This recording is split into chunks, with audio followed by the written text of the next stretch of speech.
कन्नड नगरपालिकेच्या उपनगराध्यक्षपदी रंजना राठोड यांची बिनविरोध निवड। कन्नड नगरपालिकेच्या उपनगराध्यक्षपदी राष्ट्रवादी काँग्रेसच्या रंजना रवींद्र राठोड यांची बिनविरोध निवड करण्यात आली आहे। कन्नड नगरपालिकेची पहिली सर्वसाधारण सभा मंगळवार 13 जानेवारी रोजी दुपारी नगराध्यक्ष तथा पीठासीन अधिकारी शेख फरीन अब्दुल वाहिद यांच्या अध्यक्षतेखाली पार पडली।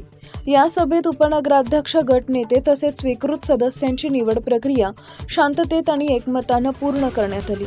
यावेळी गट नेतेपदी संतोष निकम मिस्त्री यांची निवड जाहीर करण्यात आली आहे। तसेच स्वीकृत सदस्य म्हणून राष्ट्रवादी काँग्रेसचे संतोष कोल्हे, भाजपचे सुधाकर देवकर आणि काँग्रेसचे अहमद अली भैया मेंबर यांची निवड करण्यात आली आहे। या निवड प्रक्रियेसाठी आयोजित सभेस विद्या काशीनंद, कचरू आव्हाळे, युवराज बनकर, बेबीताई सुरे, वर्षा ताटे, मनीषा डोळस, सोनम गायकवाड, शेख असलम इब्राहिम, सोनाली प्रेमसिंग बेनाडे, प्रकाश अग्रवाल, अनीस मकबूल शाह, शेख आलिया अजीज, शीतल संदीप घोंगटे, राहुल वॅग, अय्याज मकबूल शाह, अलका भारत जाधव, सोनाली सुनील पवार, शिवकुमार जयस्वाल यांच्यासह सर्व नवनिर्वाचित नगरसेवक उपस्थित होते।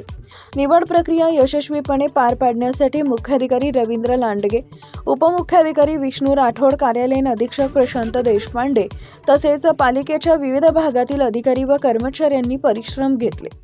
टाइम्स ऑफ महाराष्ट्रसाठी छत्रपती संभाजीनगर कन्नड तालुका प्रतिनिधी संतोष खाजेकर।